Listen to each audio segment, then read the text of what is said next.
Today we're going to be talking about race expos and the do's and don'ts on surviving a race expo without compromising your race. I'm Devlin Eyden from coachparry.com, and let's get straight into it.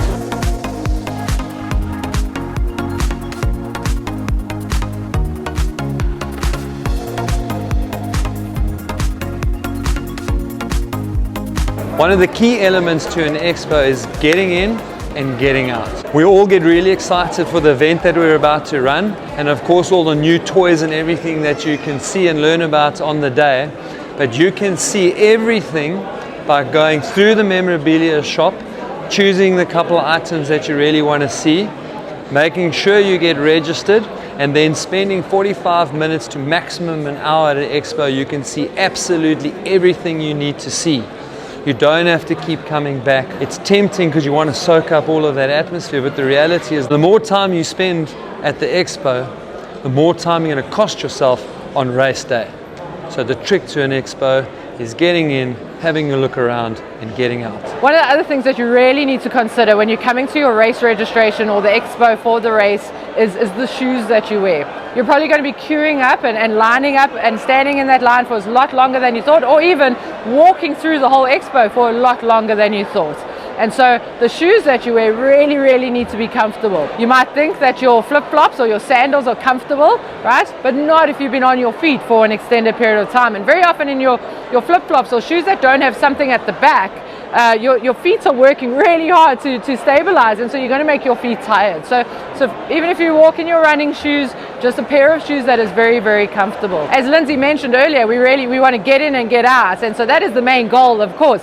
But you don't know if perhaps there are going to be longer queues, if it's going to be a busier time, or if the guys in the expo are going to be pulling you left, right and center to show you their latest specials. So really important to wear the most comfortable pair of shoes you can and follow Lindsey's advice to get in and get out as quick as you can. A good thing to remember around expos is buy, don't try. I mean, come and experience the expos.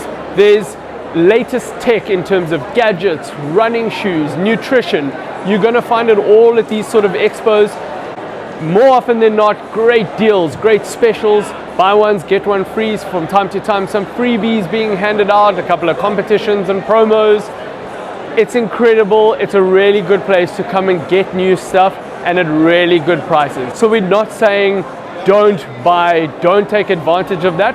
What we are, however, saying is make sure you're not trying any of that new tech, new equipment on race day. It will have a negative effect or be a detriment to your performance and to your race performance in particular. Now, one of the biggest things we see is things like nutritional supplements, things that get put in bags, that get handed out freebies. You think, oh geez, I don't have to worry about bringing my own nutrition because I've got a ton of free stuff here. You haven't tried that, and all of that can have gastrointestinal issues. You might not react very well to it, and again, hamper your performance on race day. Another big one we tend to find at expos, and I've actually seen it here, is there are gadgets that are referred to as EMG or electro-muscle stimulus.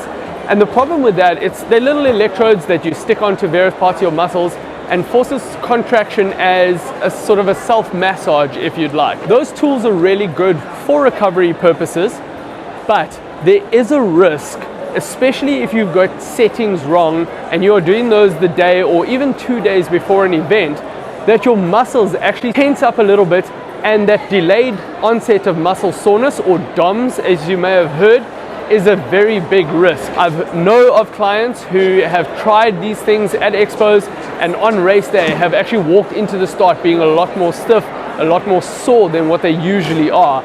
And it's as a result of gadgets and tools like that. So again, make use of it, try it, but try it after the race. Same would really go for massage. A lot of expos have got physios at the expo itself, and they're offering some pre-race massages.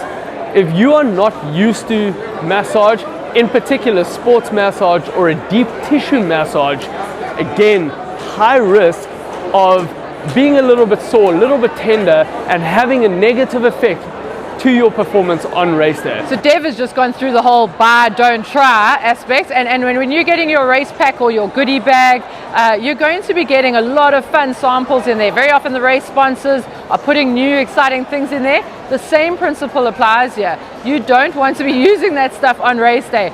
Put that in the car, put that in the corner, so that you can then go through all of those samples on the day after your race and get to enjoy all of those things there and then.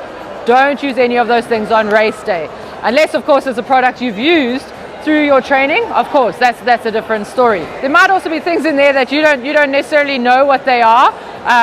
We have a funny story that one of the main sort of flour companies put a bit of a flour food in one of the goodie bags once, and we saw some athletes not knowing what it was and literally sipping on that stuff before their race. And you're like, no guys, if you don't know what it is, don't ingest it into your being. One of the nice things that racers are doing these days is they're being a bit more environmentally friendly, and so a lot of the race packs or goodie bags are digital, which is really, really excellent, because then you will not use anything on race day and you might get discounts and so on from your favorite sort of gear or shop to use after the race, which is really a great way to do things as well. One of the dangers of expos is the food. You don't absolutely know where it's come from. It's very seldom healthy.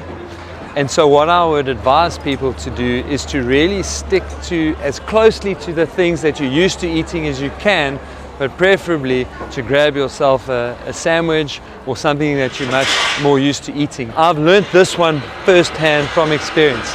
Every year I used to go and eat at the same stir-fry truck at an expo, and I used to eat that on the Wednesday. That was my tradition.